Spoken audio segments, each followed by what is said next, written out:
Hi everyone, so I'm doing my evening reflection now, and after I went to church this morning I spent the whole day applying for jobs. That's what I do. And for the reflection today, I'm keeping with this theme that in God's grace we are called to live out of abundance for ourselves, our families, our community, and together we are strong. If we look at the readings today, the first reading is telling us how people were not living right at that time.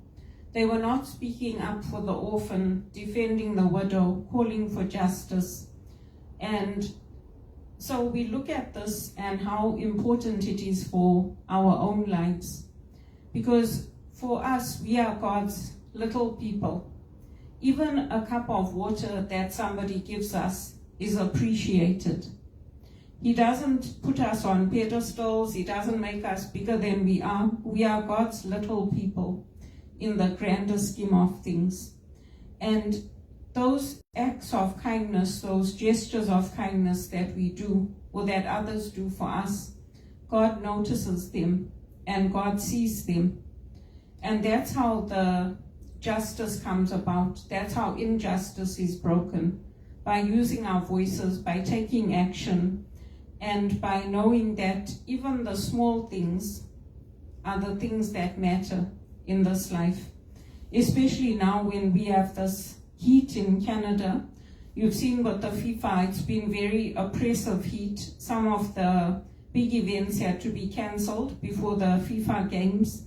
And it's so hot, they even brought in water breaks, hydration breaks, because the players can't play. You'll end up getting cramps, you'll end up losing too much of the water that's in your body to play properly.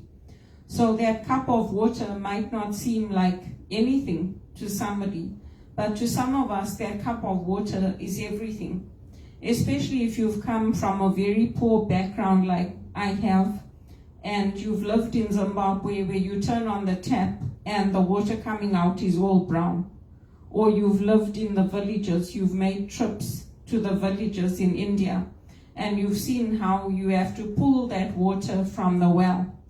And it's dangerous. I mean, there's all kinds of wild animals around that well there. So you have to be careful when you're going to get that water. And many properties have that well on the property. So just that image of water and how important it is, it's valuable. I didn't even know that there's different types of water for different functions in your body, depending on what they put in it. Because I didn't grow up with all these different kinds of water. I grew up with normal water that you drink from the tap and tonic water, which is used like for sprucing up your drinks, making them fuzzy and things like that. And it's also good when you have cramps. But there's so many different types of water today. And if you look on the internet, you can see how they all impact your body in a different way. So the message today is just about how we are God's little ones. We put God at the center of our lives. And there's no person that's more important than God to us. It doesn't matter if it's our spouse, our brother, our sister, our father, mother-in-law, father-in-law. Nobody is more important than Christ for us as Christians. And we know that we are his little ones because our crosses are small in comparison to the cross that Jesus took up for us. He bore our sins, even though we were sinners, and it's our sin that put him on that cross. He did it out of love for us.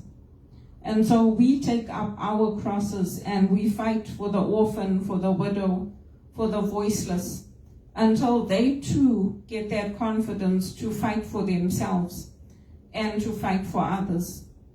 And in Canada here, it's a big culture shift. I was reading an article today where they're saying that in India, the generation that's coming up now, they're not going above and beyond. They're only doing the job that they're supposed to do, because they feel that it's not important to the leadership. They don't get rewarded for going above and beyond. And that's how Canada is.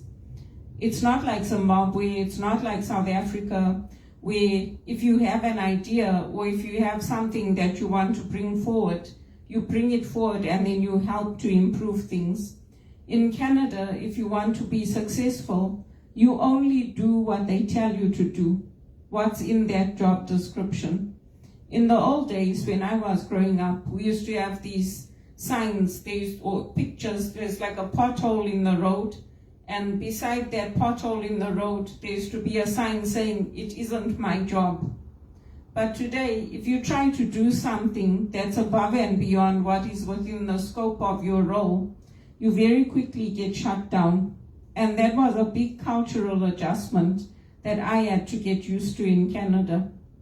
Because I worked in the banks, that was my first job, and I hadn't worked in that kind of capacity. I had worked in the banks in England, but in a very different role, not supporting the most senior leaders in the bank. So it used to hurt me because I used to try to shine and I used to try and go above and beyond.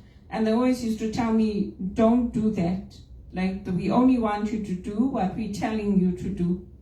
So the generation that's coming up now in India, they will be very successful in India and here, because that's what the leadership want. They don't want you to do more than what they are telling you to do. When you get to those executive levels, then they want you to create, they want you to come up with ideas, and by then it's too late, because you've already stopped using that creative side of your brain, because you become like a minion. You only do what you're supposed to do. So for me, what I had to do to adjust to that is I had to find streams like this. I had to find speaking streams, I had to find my creative streams, I had to find volunteer opportunities where I could go outside just being a robot and just doing what I was supposed to do. Sometimes there's very good reason for it, because in regulatory environments, it can cause a lot of problems, but sometimes it's very stifling. And so it's important to know the culture that you're operating in. But I thought I'd share that today because we are God's little ones.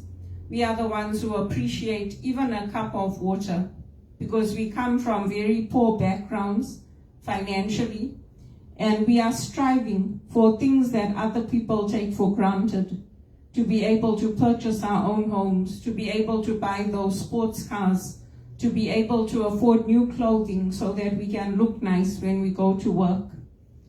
We appreciate those little things, even that simple cup of water in this heat, in Canada, in England, even in Spain. Now there's wildfires, and they're saying that it's the jet stream, the smoke that's coming out of the planes. It's causing changes in the atmosphere, and that's creating a heat dome, and that's causing wildfires.